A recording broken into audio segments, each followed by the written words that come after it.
Goa tourist की मन पसंदीदा लोकेशंस में से एक है। फैमिली वेकेशन पे जाना हो, दोस्तों के साथ वेकेशन पे जाना हो या फिर डेस्टिनेशन वेडिंग का प्लान हो, गोवा के अराउंड डिस्कशन आ ही जाता है। पर रिसेंटली सोशल मीडिया पे गो गोवा गॉन का नैरेटिव जो है वो पॉपुलर हो गया। इसमें किसी मूवी के अराउंड डिस्कशन नहीं हो रहा था, इसमें डिस्कशन हो रहा था कि कैसे गोवा का टूरिज्म डिक्लाइन होता चला जा रहा है। और इस बात का सबूत सोशल मीडिया इन्फ्लुएंसर्स ने इस तरह से दिया कि गोवा में बीचेस या फिर बीच शैक्स एम्प्टी हैं, होटल की ऑक्यूपेंसी भी पूरी नहीं है, होटल्स भी खाली हैं गोवा में। और लोग अब साउथ ईस्ट एशियन कंट्रीज जैसे कि थाईलैंड, वियतनाम प्रेफर कर रहे हैं। इस बात का जब डिस्कशन हुआ तो टूरिज्म मिनिस्टर ने, गोवा के टूरिज्म मिनिस्टर रोहन खाउंते ने जवाब दिया कि आप गोवा की जो नेचुरल ब्यूटी है और उसका जो यूनिक चार्म है उसे थाईलैंड से कभी रिप्लेस कर ही नहीं सकते।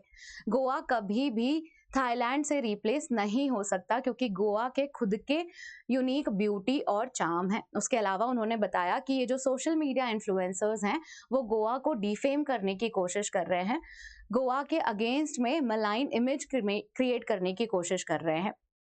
उन्होंने प्रेस कॉन्फ्रेंस में ये भी बोला कि ये जो इन्फ्लुएंसर्स हैं वो फ्री का लंच या फ्री का स्टे चाहते हैं ताकि वो एक पर्सपेक्टिव जो है वो नरेट कर पाए सोशल मीडिया पे, और जब उन्हें ये चीजें नहीं मिलती तो वो इस तरह की चीजों से रिजॉर्ट करते हैं और गोवा की पीआर टीम इस पर काम करेगी। अब दरअसल कौन सही कह रहा है और रियलिटी क्या है उसका डिस्कशन आज हम इस वीडियो में करने वाले हैं। पर उसके पहले मेरे पास एक अनाउंसमेंट है और उसके भी पहले मेरे पास अपना एक इंट्रोडक्शन है। हेलो एवरीवन, मेरा नाम मोनिका है और लेट्स क्रैक यूपीएससी सीएससी में आपका स्वागत है। ये अनाउंसमेंट जो है वो आपकी यूपीएससी जर्नी से रिलेटेड है। अनअकैडमी जो है वो आपको यूपीएससी का सब्सक्रिप्शन फ्लैट 60% डिस्काउंट पे दे रहा है। इसके लिए आपको आज ही एनरोल करना पड़ेगा क्योंकि ये ऑफर आज खत्म हो रहा है। एनरोल करने के लिए आप मेरा कोड MM05 का इस्तेमाल कर सकते हैं जिसमें आपको डिस्काउंट मिल जाएगा। MM05 मेरा कोड है, मैं फिर से लिख देती हूँ। अब इसमें आपको मिल क्या रहा है हम उस पर डिस्कशन करेंगे। इसमें आपको साथ में अश्योरेंस भी मिल रहा है। अब ये अश्योरेंस का मतलब क्या है? किसी कारणवश अगर आपका यूपीएससी का 2026 का प्रीलिम्स नहीं निकलता है और आप अनअकैडमी के सब्सक्रिप्शन ले चुके हैं तो इसमें अगर आपका यूपीएससी का प्रीलिम्स नहीं निकलता है तो कुछ टर्म्स एंड कंडीशंस फुलफिल करने पे आपको 1 साल का एक्सटेंशन मिल जाएगा। वो टर्म्स एंड कंडीशंस बहुत ही आसान है। अगर आप सीरियस एस्पिरेंट हैं तो आपको साबित करना पड़ेगा कि आप सीरियस एस्पिरेंट हैं। कैसे साबित कर सकते हैं आप? पहले तो आपको अपना एडमिट कार्ड सबमिट करना पड़ेगा।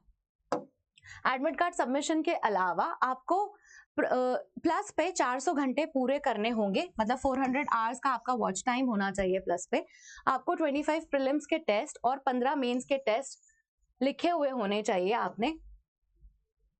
ये स्टाइलस में कुछ इशू हो रहा है। 15 प्रीलिम्स का टेस्ट और 25 प्रीलिम्स का टेस्ट और 15 मेंस का टेस्ट लिखा हुआ होना चाहिए। अगर ये सब कंडीशंस आप फुलफिल करते हैं और किसी कारणवश आपका यूपीएससी 2026 का प्रीलिम्स नहीं निकलता है तो आपको 1 साल का एक्सटेंशन अनअकैडमी देगा। अगर आप जीएस की बैचेस में एनरोल करना चाहते हैं तो आप अपने मीडियम के अकॉर्डिंग इसमें एनरोल कर सकते हैं। इग्नाइट बैच जो है वो इंग्लिश मीडियम, इंग्लिश में पढ़ाया जाता है, उसमें शिखर में हिंदी में पढ़ाया जाता है, आगाज और आरंभ में इंग्लिश में पढ़ाया जाता है, पर इनका टारगेट ईयर जो है वो डिफरेंट है। आगाज जो है वो 2027 के लिए है, आरंभ जो है वो 2026 के लिए है। इसके अलावा हमारी ऑप्शनल की बैचेस भी हैं जिसमें सोशियोलॉजी ऑप्शनल आप मुझसे पढ़ सकते हैं। हमारा बैच 26 दिसंबर को ही शुरू हुआ है। इन सब कोर्सेज में एनरोल करने के लिए आप मेरा कूपन कोड MM05 का इस्तेमाल कर सकते हैं। इंटरव्यू गाइडेंस प्रोग्राम भी अनअकैडमी आपको प्रोवाइड करता है जिसमें आपको इंटरव्यू के लिए तैयारी कराई जाती है। तो बेसिकली प्रीलिम्स, मेंस, इंटरव्यू सबका ध्यान रखा हुआ है और ये सब्सक्रिप्शन आपको 60% डिस्काउंट में मिल रहा है, पर ये ऑफर आज ही खत्म हो रहा है तो आपको इसको इस्तेमाल करना चाहिए। अब हम वापस टॉपिक पे आते हैं जिसमें हम गोवा के टूरिज्म से रिलेटेड इश्यूज डिस्कस कर रहे थे। अब देखिए कौन सही बोल रहा है। टूरिज्म मिनिस्टर कह रहे हैं कि फुटफॉल जो है वो अच्छा रहा और न्यू ईयर पे डोमेस्टिक टूरिस्ट जो है उनका नंबर 2024 के कंपैरिजन में ज्यादा देखने को मिला। On the other hand social media या ट्विटर पे इस तरह की बातें लिखी गई हैं कि गोवा के बीचेस खाली हैं। अब स्टैटिस्टिक्स की माने तो टूरिज्म जो है वो डिक्लाइन हुआ है। टूरिस्ट दो तरह के होते हैं, एक तो फॉरेन टूरिस्ट और दूसरे डोमेस्टिक टूरिस्ट। फॉरेन टूरिस्ट जो है उनका नंबर गोवा में 60% डिक्लाइन हो गया है, मतलब कि 2019 से 2023 के बीच में 60% डिक्लाइन है फॉरेन टूरिस्ट के नंबर्स में। इसमें बीच में कोविड-19 का भी एक्सप्लेनेशन आ सकता है कि कोविड पेंडेमिक की वजह से टूरिस्ट में डिक्लाइन हो गया, पर उसके बाद भी ये नंबर इंक्रीज नहीं हुआ। और ये अपने आप में एक सिग्निफिकेंट प्रॉब्लम है, क्योंकि अगर टूरिज्म का देखें तो फॉरेन टूरिस्ट ज्यादा इकोनॉमी बूस्ट करते हैं as compare to domestic tourist. Logically अगर आप सोचे तो फॉरेन टूरिस्ट ज्यादा टाइम के लिए यहाँ आते हैं रहने के लिए, और वो प्रीमियम अकोमोडेशन बुक करते हैं, प्रीमियम फैसिलिटीज का इस्तेमाल करते हैं, जिसके चलते इकोनॉमी ग्रो करती है। On the other hand domestic tourist जो हैं वो कम समय के लिए विजिट करने आते हैं और शायद वो इतना खर्चा भी ना करें। तो किसी भी इकोनॉमी को ग्रो करने के लिए आपको फॉरेन टूरिस्ट का नंबर सिक्योर करना ही होगा, अगर स्पेशली वो इकोनॉमी टूरिज्म पे बेस्ड है। और गोवा की इकोनॉमी टूरिज्म पे ही बेस्ड है।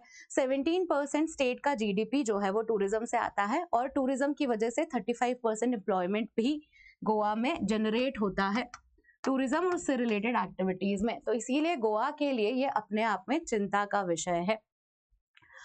अब ये जो नंबर है फॉरेन टूरिस्ट का, ये क्यों ड्रॉप हुआ, इसके बहुत सारे रीजंस हैं, हम एक एक करके डिस्कस करेंगे, और इसके बाद हम वे फॉरवर्ड भी डिस्कस करेंगे कि एक्चुअल में ये नंबर जो है वो इम्प्रूव कैसे कर सकते हैं। देखिए, फॉरेन टूरिस्ट का नंबर डिक्लाइन हुआ है, और ये जो है वो दूसरे कंट्रीज जैसे कि थाईलैंड और वियतनाम जैसी कंट्रीज में जाने लगे हैं। तो इसका कोई रीजन रहा होगा। और एक और चिंता की बात यह है कि अभी तो डोमेस्टिक टूरिस्ट जो है वो गोवा जा रहे हैं, पर क्योंकि हो सकता है कि ये नैरेटिव और पॉपुलर हो जाए और लोगों को पता चले कि आप उसी बजट में थाईलैंड वियतनाम जा सकते हैं, तो वहां से भी टूरिज्म शिफ्ट हो जाए, डोमेस्टिक टूरिज्म भी शायद उसी तरफ चला जाए। और इसी के अराउंड ही हमें इश्यूज देखने होंगे ताकि हम ये इम्प्रूव कर सके। इश्यूज क्या है? सबसे पहले तो राइजिंग कॉस्ट, गोवा बहुत महंगा हो गया है, होटल स्टे, खाना, सब कुछ वहां पर बहुत एक्सपेंसिव है, और उसी पैसों में आप थाईलैंड वियतनाम जा सकते हैं। तो लोग जो हैं वो लॉजिकली सोच के इस तरह का डिसीजन ले रहे हैं। तो ऑल्टरनेटिव्स जो हैं उन मतलब राइजिंग कॉस्ट है गोवा में, और ऑल्टरनेटिव्स जो है वो अफोर्डेबल और एक्सेसिबल है, इस वजह से यहाँ पर ऑल्टरनेटिव्स क्रिएट हो गए हैं। दूसरा प्रॉब्लम गोवा में है टैक्सी माफियाज का। गोवा में ओला उबर की फैसिलिटीज जो है वो इतनी वाइड स्प्रेडली नहीं इस्तेमाल कर सकते आप, या फिर है ही नहीं। तो वहां पर आपको क्या करना होगा, टैक्सीज लेनी पड़ेगी। अभी जो टैक्सी वाले लोग हैं ये ओवरचार्ज करते हैं टूरिस्ट को, उनको ज्यादा पे करना पड़ता है, ओवरचार्ज करके एक्सप्लॉइट भी करते हैं। तो ये टैक्सी माफिया का सिस्टम वहां पर प्रॉब्लमैटिक है। किसी भी सिटी में अगर आप जाते हैं, किसी भी शहर में कोई भी नई जगह जाते हैं, तो आप एक्सेसिबिलिटी और अफोर्डेबिलिटी दोनों का ध्यान रखने की कोशिश करते हैं कि वहां पे जगह जो है वो एक्सेसिबल हो और अफोर्डेबल हो वो शहर आपके लिए। पर गोवा में ये दोनों लेवल पे ही प्रॉब्लम्स देखने को मिल रही हैं, जिसमें टैक्सी माफियाज जो है वो ओवर एक्सप्लॉइट करते हैं टूरिस्ट को, ओवर चार्ज करते हैं, जिसकी वजह से प्रॉब्लम इंक्रीज हो रही है। कुछ लोगों ने हरासमेंट के भी केसेस बताए हैं ट्विटर पे, जिसमें फॉरेनर्स को लिफ्ट देने पे लोगों को हरास किया गया है कि आप इस तरह की चीजें नहीं कर सकते। तो यहाँ पर ये प्रॉब्लम है। जियोपॉलिटिकल टेंशंस की वजह से फॉरेन फुटफॉल कम हो गया है, जैसे कि रशिया यूक्रेन का वॉर। तो पहले बहुत सारे रशियन टूरिस्ट यहाँ आते थे, पर इस क्राइसिस के बाद इनका आना कम हो गया है। उसके अलावा इजराइल टूरिस्ट भी यहाँ आते थे, पर इजराइल में जो टेंशन्स चल रही हैं उसके बाद इनका फुटफॉल कम हो गया। तो जियोपॉलिटिकल रीजंस भी हैं फॉरेन टूरिस्ट के कम आने के। लास्ट जो डायमेंशन है वो है ओवर डेवलपमेंट का। गोवा जो है वो छोटा स्टेट है, उसमें इतने सारे टूरिज्म, इतने सारी पॉपुलेशन को अकोमोडेट करने की क्षमता नहीं है। तो जैसे जैसे जरूरत पड़ती गई वहां पे डेवलपमेंट हो गया। अब वो डेवलपमेंट प्लान्ड नहीं है, वो इतना सिनिक नहीं लगता है, इस वजह से भी वहां पर टूरिस्ट जो है वो नहीं जाना प्रेफर कर रहे हैं।